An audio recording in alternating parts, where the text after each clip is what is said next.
vai, pessoal? Estamos aqui de volta mais uma vez para o nosso Mente Aberta Podcast. Hoje a gente está num formato novo aqui, vocês já estão vendo, né? A gente vai mostrar os nossos rostinhos aí, que vocês pediram.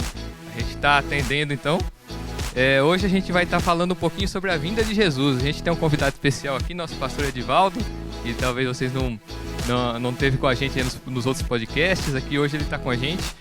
Hoje o Bibão, né, o nosso querido Anderson Carlos também não pôde estar com a gente, mas a gente vai fazer aqui e que seja para a glória de Deus, né? Bom, então hoje a gente vai falar sobre a vinda de Jesus e esse tema a gente vai tentar dar um panorama desde lá de trás, né? A gente vai falar da vinda do Messias, o que era esperado para o Messias, o que os judeus esperavam, o que aconteceu com Jesus, né? Ele se afirmando como Messias, e a gente vai dar um panorama bem legal aqui para vocês. Hoje, então, esse é o nosso tema. Vamos continuar como a gente sempre fez. Meu nome é Daniel Mazarin. Sou o pastor Edson. Eu sou o pastor Edson. Opa, tem dois dois. pastor Edson hoje. Eu sou o pastor Edivaldo. E pode soar a buzina que esse episódio já está começando.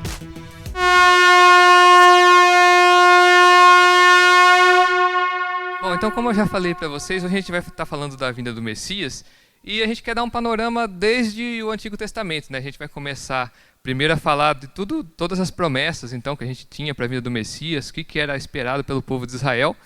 Então, para começar, qual seria a visão do povo israelita para o Messias, né? O que eles esperavam? Para começar, eu quero ler um texto de Lucas 19. Lucas 19, 29, a palavra do Senhor diz. Vamos começar do 30. Vão ao povoado, está adiante, e ao entrarem, encontrarão um jumentinho amarrado, no qual ninguém jamais montou. Desamarrem-no e tragam aqui. Se alguém lhes perguntar por que estão desamarrando, diga que o Senhor precisa dele. Os que tinham sido enviados foram e encontraram o animal exatamente como lhes tinha dito. Quando estavam desamarrando o jumentinho, os seus donos lhes perguntaram: por que vocês estão desamarrando o jumentinho? E eles responderam: o Senhor precisa dele. Levaram-no a Jesus, lançaram seus mantos sobre o jumentinho e fizeram que Jesus montasse nele. Enquanto ele prosseguia, o povo estendia os seus mantos pelo caminho. Quando ele já estava perto da descida do Monte das Oliveiras, toda a multidão dos discípulos começou a louvar a Deus alegremente, em alta voz, por todos os milagres que tinham visto. Exclamavam: bendito é o Rei que vem em nome do Senhor, paz no céu e glória nas alturas. Então, com certeza, os discípulos, tanto o povo como os discípulos, eles esperavam sim alguém que os libertasse, e esperava também o Rei, mas que libertasse eles ali na mente deles do jugo dos romanos, porque eles estavam ali como escravos deles, né? Os romanos dominavam sobre eles.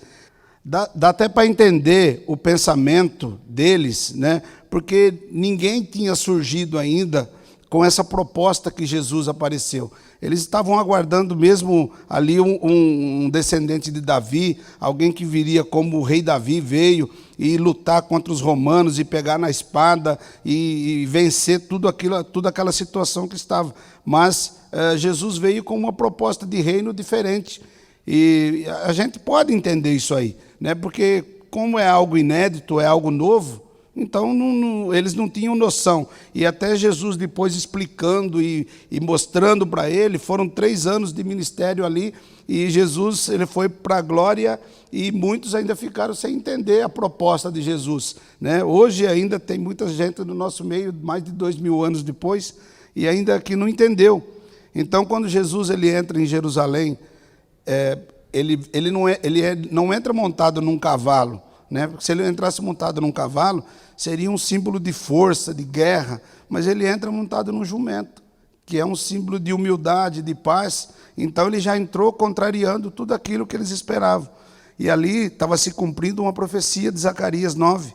E 9 fala assim: alegre-se muito, cidade de Sião, exulte Jerusalém, eis que o seu rei vem a vocês, justo e vitorioso, humilde e montado num jumento, um jumentinho, cria de jumenta. Ele destruirá os carros de guerra de Efraim e os cavalos de Jerusalém, e os arcos de batalha serão quebrados.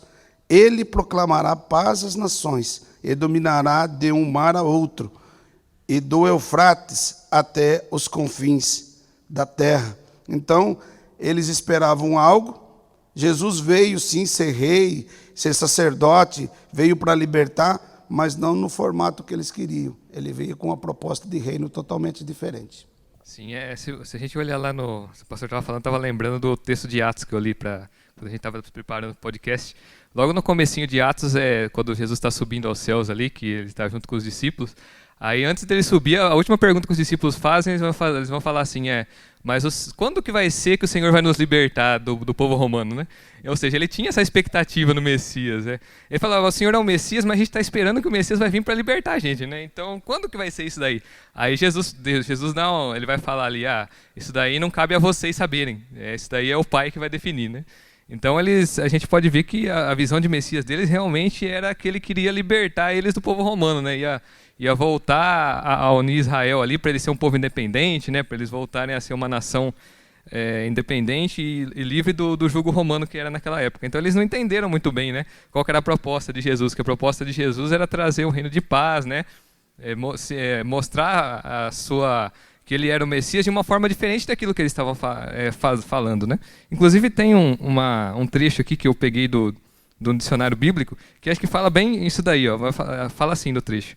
O caráter messiânico de Jesus devia ser percebido em termos da descrição de servo, humilde, obediente, sofredor, que cumpriu sua missão ao passar pela morte e que entregou sua vindicação confiantemente a Deus. Seu ministério, coroado por sua paixão, foi caracterizado pela aderência constante à vereda que lhe fora destinada pelo Pai. E, em consequência disso, Jesus deu ao vocábulo Messias um novo significado, que transcende todas as conotações da palavra que ela anteriormente tivera. Ou seja, né, Jesus ele trouxe um significado novo para a palavra Messias que o povo não estava esperando na época. E é por causa disso também que o povo não acabou não entendendo, né? Ficou meio que perdido porque não era o que eles estavam esperando. É bem isso mesmo, Dani. É bem isso mesmo que eles tinham uma visão diferente, uma compreensão, né, diferente de tudo aquilo que estava nas Escrituras.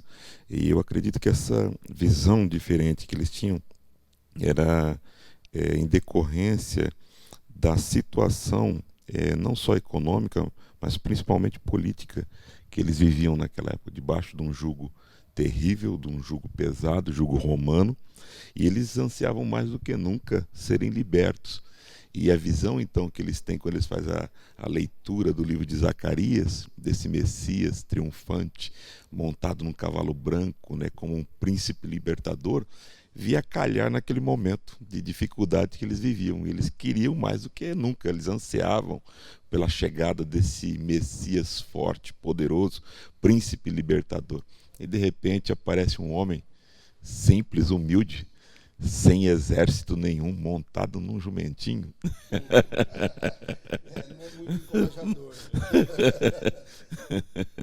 Não é nada encorajador, né? Totalmente fora da concepção que eles tinham e idealizavam do Messias. Totalmente fora mesmo do que eles idealizaram para a vinda do Messias libertador. Bom, então a gente falou um pouquinho sobre a visão que o povo de Israel tinha, né, do Messias, e a gente vai então dar uma olhada para as promessas que tinham no Antigo Testamento, né? Já no Antigo Testamento havia promessas da vinda desse Messias e que era tido como um libertador, né, como o próprio pastor já falou. Então, onde podemos encontrar essas promessas e o seu cumprimento? Bom, primeiro nós vamos ver aqui uma promessa de que ele viria de Belém. Então a palavra do Senhor lá em Miqueias 5:2 fala: mas tu, Belém Efrata, embora sejas pequena entre os clãs de Judá, de ti virá para mim aquele que será o governante sobre Israel. Suas origens estão no passado distante, em tempos antigos. E essa profecia de Miqueias, ela se cumpre em Mateus 2:1, que fala assim: depois que Jesus nasceu em Belém da Judéia, nos dias do rei Herodes, magos vindos do Oriente chegaram a Jerusalém. Então, a profecia foi feita no Antigo Testamento, profetizou sobre de onde ele viria, onde ele nasceria, e se cumpriu em Mateus 2:1. E também a outra profecia que fala da linhagem, que ele seria da linhagem do rei Davi. Aí Jeremias 23, no versículo 5 e 6 diz: dias virão, declara o Senhor, em que levantarei para Davi um renovo justo, um rei que reinará com sabedoria e fará o que é justo e certo na terra. Em seus dias Judá será salva, Israel viverá em segurança, e este é o nome pelo qual será chamado: o Senhor é a nossa justiça. Então, foi falado que ele viria, e depois, se você vê ali a linhagem de que Jesus procedeu, ela passa pela linhagem do rei Davi. Então, mais uma que se cumpre. Eu vou falar 3 aqui, para a gente não prolongar, porque foram muitas as profecias que se cumpriram. E também que ele nasceria de uma virgem, né? Isaías profetizou mais ou menos 700 anos antes do nascimento do Senhor. No Isaías 7,14 diz: por isso o Senhor mesmo lhes dará um sinal, a virgem ficará grávida e dará à luz um filho, e o chamará Emanuel, que quer dizer Deus conosco. Então, mais uma profecia que se cumpriu. Eu nem peguei aqui no Novo Testamento, como nós estávamos comentando aqui no início, que Jesus nasceu da virgem, porque isso aí é bem notório, todo mundo já sabe. É só você começar a ler os evangelhos e você vai ver que ali também se cumpriu esta profecia de Isaías. Exato, pastor Edson. E essa profecia de Isaías, ele deixa bem claro que o sinal do Messias seria justamente ele vindo e nascendo de uma virgem. Esse seria o primeiro sinal, né, que ele deixa bem claro no livro aí de Isaías, que o sinal seria o nascimento dele de uma virgem. Ou seja, algo miraculoso, algo sobrenatural, fora dos parâmetros e dos padrões normais que nós, como humanidade, conhecemos. É algo impossível aos olhos humanos de se acontecer, né? E esse sinal foi um dos principais, o nascimento do Senhor de uma virgem. Sim, se a gente olhar um pouquinho melhor para o texto de Isaías, lá eu estava lendo, você preparando aqui para o podcast, né? E eu estava lendo lá Isaías 7, que vai falar que ele nasce de uma virgem. E se a gente ler o contexto ali, é o contexto de Isaías chegando no rei Acaz, né, que era o rei de Israel na época. E Acaz estava com medo, porque a Síria estava ameaçando invadir Israel, e ele estava nas mãos deles. Ainda Isaías vai falar um pouquinho atrás, né? O que vai destruir Israel não é a Síria, mas é a sua incredulidade, né? Isaías vai falar um pouquinho atrás. Porque Deus já deu a promessa que ele tem a vitória para o seu povo, e aí Isaías vai falar para ele: pede um sinal que eu vou te mostrar o sinal, para você saber que realmente Deus está com a gente. Ele fala: não, eu não quero sinal, Acaz vai falar. Aí então Isaías vai dar a resposta final, né? Então realmente você vai decair, mas só que saiba que vai vir depois que todo esse reino passar da Síria, depois que ele cair, porque Deus vai derrotar ele, vai vir que vai ser aquele que vai ser nascido da virgem, e ele que vai libertar Israel. Então essa promessa tá no meio daquela situação ali de catástrofe, né? Que Acaz está com medo do que vai acontecer, e essa promessa vem justamente para mostrar: você não acreditou agora, mas vai vir que vai realmente libertar. Então, o que o povo tava com aquela ideia na cabeça, né? Falou: então, quando vir o Messias, ele vai realmente libertar a gente, porque é o que está na promessa de Isaías, é o que Isaías está dizendo ali. Exato, Dani. E nós vemos claramente, isso volta ao ponto anterior que nós estávamos falando sobre a ideia que eles tinham do libertador, né, guerreiro, príncipe montado num cavalo de guerra, né, para libertá-los. Então nós vemos sempre o contexto de Israel mergulhado, né, nessas situações de guerra, de cativeiro, tudo isso contribuía constantemente para esse desejo crescente no coração deles de um príncipe mesmo, vindo para libertá-los dos laços políticos que eles viviam, né, principalmente sendo subjugados, né? E a Síria, a gente sabe que era um povo realmente cruel e terrível. Não, só queria chamar a atenção aqui para quando Isaías fala que ele se chamará Emanuel, E o povo não aceitou que ele era filho, quando ele fala que é filho de Deus, quando é o filho de Deus, mas até nisso, Isaías já tinha colocado, que a palavra Emanuel, o nome Emanuel é Deus conosco, quer dizer, ele deixaria sua glória e se tornaria humano no nosso meio. Até nisso, nesse detalhe, Deus deixou na profecia de Isaías, mas infelizmente ele fez se cumprir tudo isso, mas o povo não acreditou. Até mais para frente, lá em Isaías 40, eu não lembro exatamente qual o capítulo, mas ele vai falar, e o braço do Senhor, ele vai chamar o ungido do braço do Senhor. Ou seja, como se fizesse parte de Deus, mas só que não é Deus. Então ele já dá essa ideia também de filho ali, né? E aí na hora que ele fala que eu sou filho, o pessoal não quis acreditar, né? Falou, heresia. Vai falar que é filho, é heresia. Ô povo difícil. Então que a gente já viu aqui as promessas, né, que se cumpriram em Jesus. Então agora a gente encontra no Novo Testamento Jesus ele se afirmando como Messias. Como até tem uma frase do C.S. Lewis que eu li uma vez, ele fala, Jesus, ele não deu a chance de você acreditar que ele não era o Messias. Ou você tem que ter ele como Messias, ou como filho de Deus, ou ele era um lunático que estava falando besteira lá, porque ele não deixou outra opção, né? Então a gente vê ele se afirmando como Messias nos evangelhos. E quais são as evidências, né? Quais são os versículos que ele diz isso e quais eram as visões dos seus discípulos também, com relação a essa situação dele vindo como Messias? Nós lemos em Lucas, no capítulo 4, do verso 15 a seguir, nós encontramos o próprio Cristo se afirmando como Messias. Nós lemos assim, e ensinava nas sinagogas, sendo glorificado por todos. Indo para Nazaré, onde fora criado, entrou num sábado na sinagoga, segundo o seu costume, e levantou-se para ler.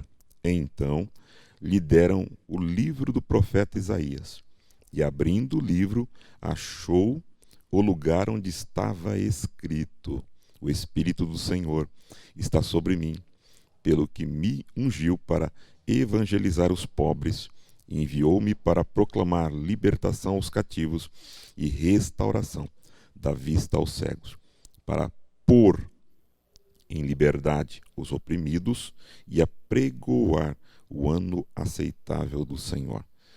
Tendo fechado o livro, olha só, devolveu ao assistente e sentou-se. E todos na sinagoga tinham os olhos fitos nele.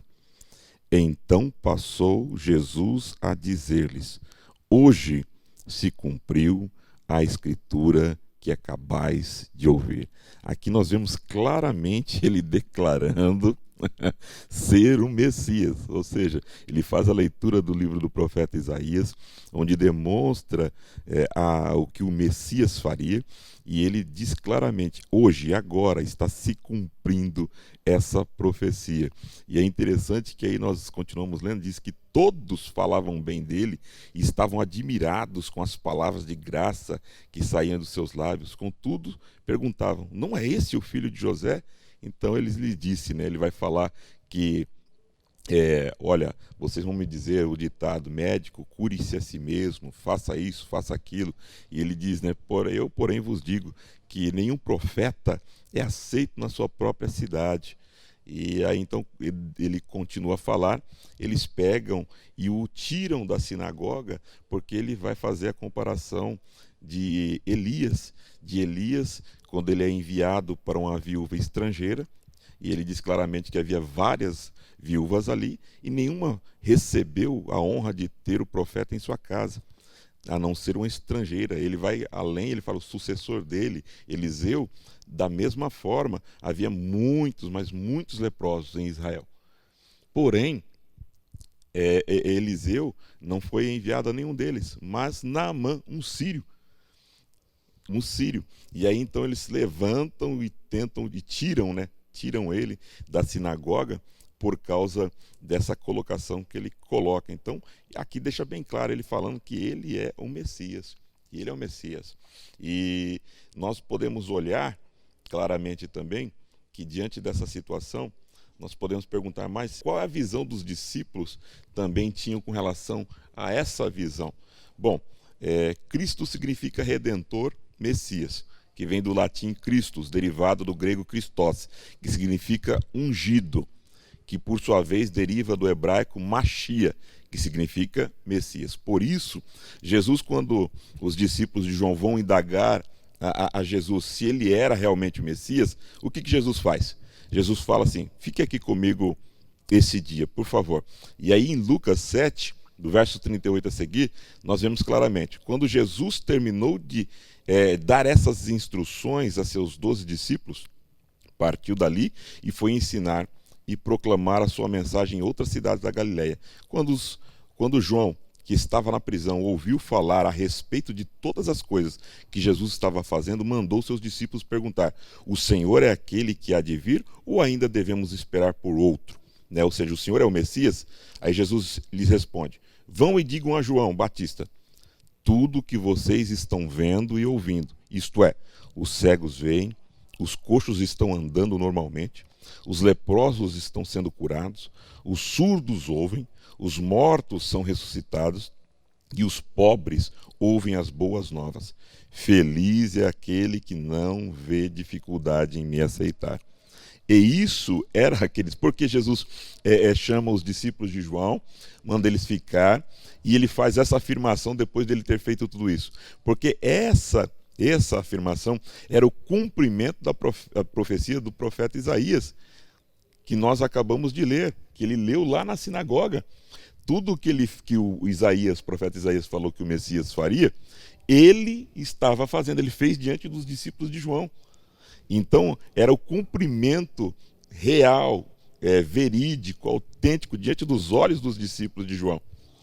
E é interessante que isso também leva a um outro questionamento, quando Jesus questiona os seus discípulos, que nós encontramos no Evangelho de Marcos, no capítulo 8, verso 29, que quando nós lemos o livro de Marcos, no capítulo 8, nós veremos que antes de Jesus perguntar aos discípulos o que eles diziam que ele era, porque as pessoas estavam falando muitas coisas sobre ele, que ele era um dos profetas, que ele era um João Batista, que ele era Elias.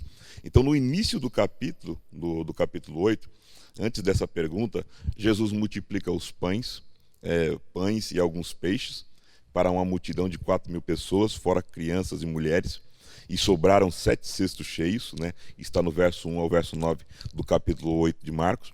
E no verso 22, Jesus vai a Betsaida, e lá trazem um cego para ele curar, e ele cura.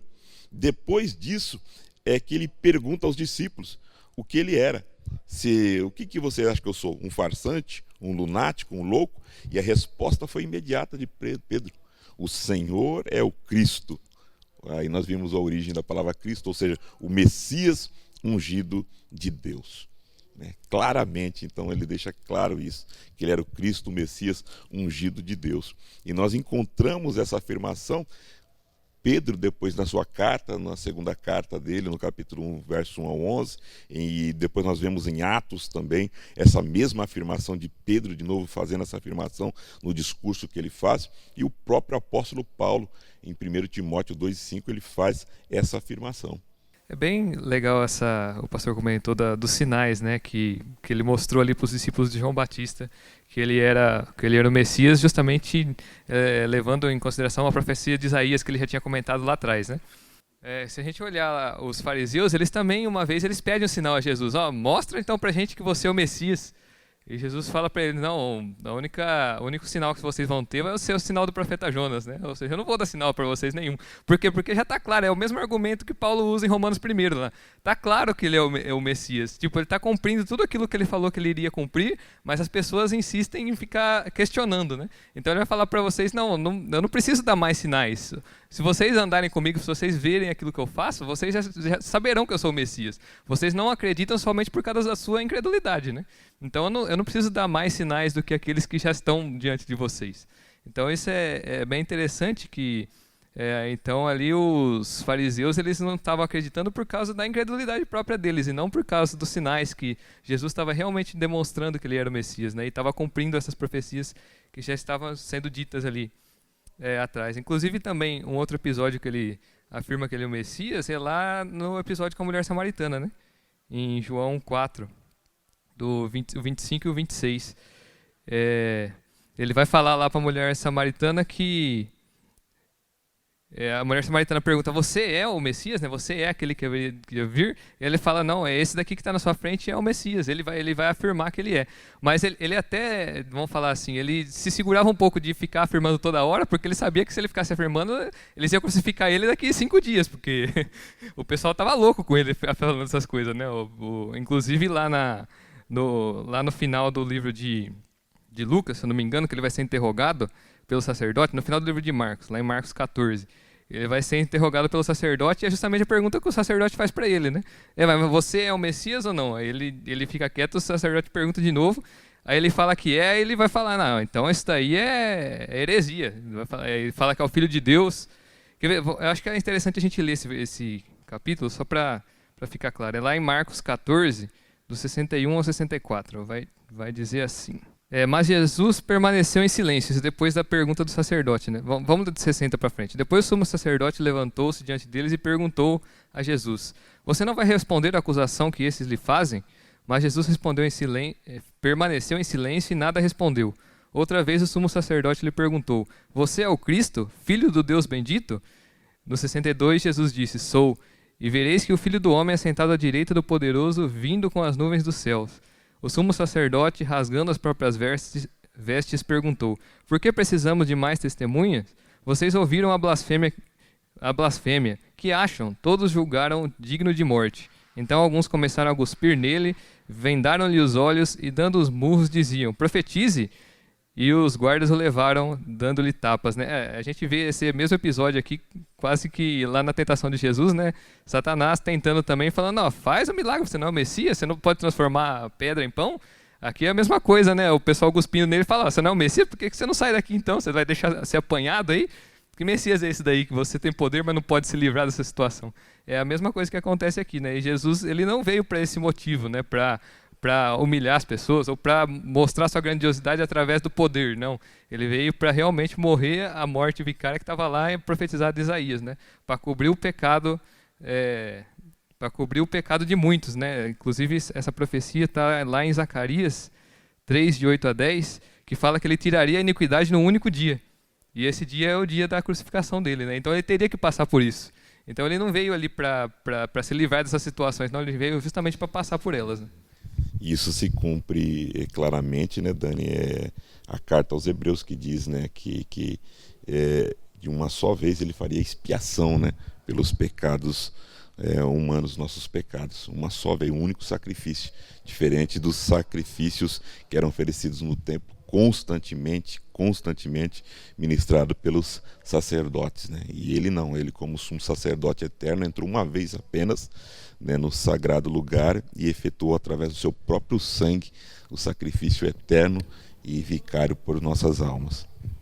E eu gostaria de ler um versículo aqui de Atos dos Apóstolos, Atos 5:30, diz: o Deus dos nossos antepassados ressuscitou a Jesus, a quem os senhores mataram, suspendendo-o no madeiro.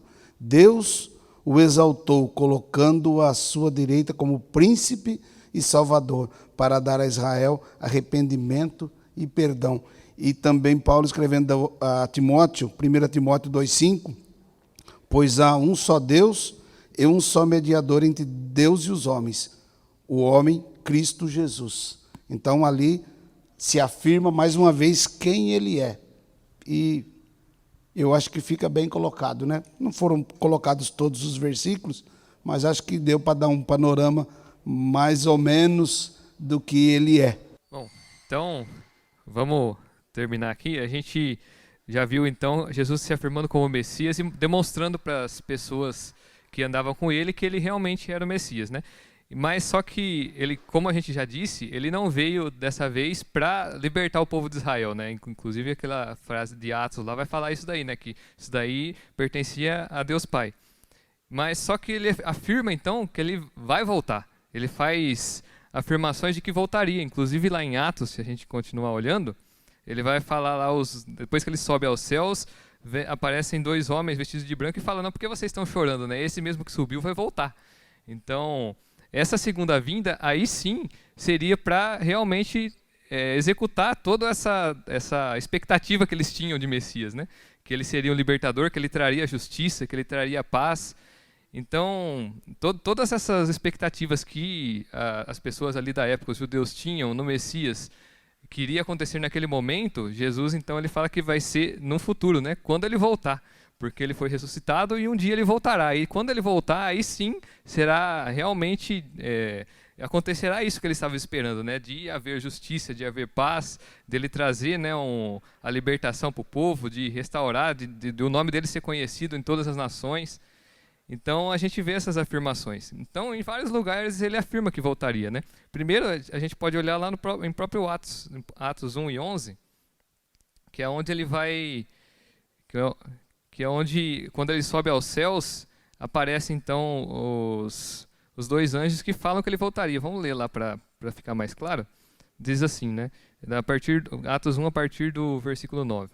Tendo dito isso, foi levado às alturas, enquanto eles olhavam, e uma nuvem o encobriu da vista deles. E eles ficaram com os olhos fixos no céu, enquanto ele subia. De repente surgiram diante dele 2 homens vestidos de branco, que lhe disseram: Galileus, por que vocês estão olhando para o céu? Esse mesmo Jesus que dentre vocês foi levado aos céus, voltará da mesma forma como o viram subir. Então a gente vê aqui que esses 2 homens de branco falaram da volta de Jesus, né? Logo após ele subir. E o próprio Jesus também fala da volta dele, lá em Lucas 21 e 27, que ele vai falar da glória dele quando ele voltar. Lucas 21 e 27 vai dizer assim: Então se verá o Filho do Homem vindo numa nuvem com poder e grande glória. Então ele já tinha se afirmado como Filho do Homem várias vezes aí para trás. Então ele está falando de ele, quando ele voltar, ele vai vir com grande glória e com poder. Então é justamente essa visão que eles tinham do Messias, que ele viria com glória, né, montado num cavalo para guerrear. Ele fala que sim, isso vai acontecer, mas só que não é agora, né, não é no tempo que você está esperando. E ele fala que isso daí é numa ocasião que nem ele mesmo sabe, né? Ele fala que é uma ocasião desconhecida, que ele vai falar que só o Pai conhece quando isso realmente vai acontecer. E é o que ele vai dizer também, como a gente já comentou lá em Atos, um pouco antes dele subir, quando o povo pergunta: mas quando que vai ser que você vai libertar a gente, né? Quando vai ser? Aí ele fala: não, isso daí não cabe a vocês, né? Mas cabe somente ao Pai saber. Então, ou seja, ele afirma que voltaria e que instituiria esse governo que o povo estava tanto esperando, né? Mas só que não era para o momento já, né? E ele fala, inclusive, a partir de quando ele fala aí até os seus discípulos, fala que está próximo a vinda dele. Fala, mas esse sentido de próximo é falar, está próximo, mas está falando que está próximo desde 2000 anos atrás, até agora não chegou. Que próximo é esse, né? Logo ali. Logo ali. Mas o sentido de próximo é um sentido de urgência, né? É um sentido que você não pode deixar para depois. Exato. Então, nesse é o sentido que ele usa o próximo, porque está próximo porque você não pode ficar ali, igual ele fala do exemplo das virgens, né? Você não pode ficar ali dormindo, que aí o noivo passa e você fica. Então, o sentido de próximo é um sentido para você estar sempre atento, né? Sempre pronto. Vigilante. Para você também estar preparado, porque se ele fala o dia e a hora, imagina, nós com a natureza humana caída que o homem possui, ele falou assim, bom, já que ele vai voltar em 2030, um exemplo, então até 2030 eu posso ficar tranquilo, posso gozar um pouco do mundo, dos meus prazeres, e aí depois, em 2029, eu vou começar a me consagrar, a me preparar, mas só que até lá, você pode não estar mais entre nós. O pastor Edivaldo está sendo bonzinho, né? Ele está querendo dizer que você morre. Entendeu? Pois é, então, esse sentido de próximo é justamente para a gente estar sempre preparado, né? Sempre atento e vigilante. Então, ele fala várias vezes, então, que nesse governo que ele virá depois da sua volta, será um governo para estabelecer esse governo que tanto esperado, né, pelo povo. Ele vai dizer isso daí lá em Mateus 16, 27, ele diz isso daí, vai dizer assim lá o texto. Pois o Filho do Homem virá na glória de seu Pai, com os seus anjos, e então recompensará de acordo a cada um de acordo com o que tenha feito. Ou seja, ele prometeu que ele vai recompensar aqueles que fizeram o bem, né? Aqueles que realmente cumpriram a sua palavra. Fala lá em Mateus 25, 31 também. Vai dizer: quando o Filho do Homem vier em sua glória com todos os anjos, assentar-se-á em seu trono na glória celestial. Todas as nações serão reunidas diante dele, e ele separará uma das outras como o pastor separa as ovelhas dos bodes, e colocará ovelhas à sua direita e os bodes à sua esquerda. Ou seja, ele está falando de um reino de justiça, né? Ele está falando que no reino dele, quando ele voltar, haverá justiça. E aqueles que realmente são ovelhas, né? Que ele nomeia como ovelhas, serão colocados separados daqueles que são bodes. Ou seja, ele vai realmente colocar a justiça que o povo estava esperando. Um outro versículo também, Paulo vai falar lá para Timóteo, né? Que para ele não ficar preocupado se ele está tendo se ele está sendo injustiçado, porque quando Jesus viria, aí sim ele iria julgar a cada um, né? Ele vai falar assim lá em 1 Timóteo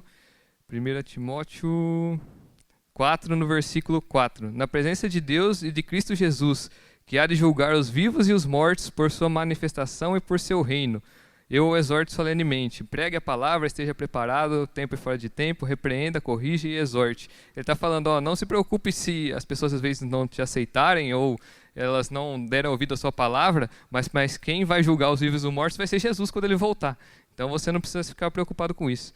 Então, várias vezes, Jesus afirma que quando ele voltaria, aí sim ele instituiria esse reino que tanto o povo esperava que o Messias instituiria, né? Exato, aí nós vemos claramente, né, Dani, que todos os anseios que eles tinham com relação ao Messias vai se cumprir. Tudo vai se cumprir, mas ao tempo e dentro do tempo de Deus, né? Dentro do tempo de Deus, não no tempo humano, não no, como nós falamos sempre, no Cronos, né, que é o crono, ou seja, a cronologia, no tempo humano, mas dentro do Kairos, no tempo de Deus, né, dentro daquilo que ele estabeleceu. Vai ter a vinda assim do Messias glorioso, montado no cavalo branco, ele vai se assentar no trono para reinar com justiça e trazer liberdade à nação de Israel, vai dar as terras prometidas que Deus prometeu a Abraão. Então tudo dentro do tempo que Deus programou na eternidade e não no tempo humano.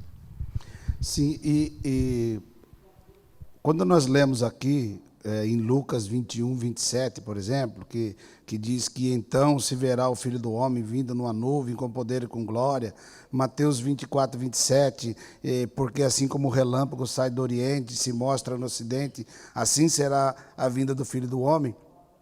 Se nós pegarmos aquele povo do tempo de Jesus, de quando Jesus se fez carne, a palavra do Senhor já vinha profetizando o seu nascimento com detalhes, rico em detalhes, e quando ele nasceu, as pessoas não acreditaram, as pessoas não deram crédito que ele era o Filho de Deus. Assim será também que essas profecias que nós estamos lendo agora aqui no Novo Testamento, olha, vai ser assim, olha, o Filho do Homem vai vir desta forma, assim vai chegar o dia dele voltar, e muitos vão estar despreparados, vão estar, como o Dani citou agora de pouco, vão estar em estado de sonolência, não vão estar atentos à sua vinda, e por isso que muitos ficarão, porque não prestaram atenção na Escritura, não se ficaram atentos e perderam a sua chance de ir para a glória com o Pai.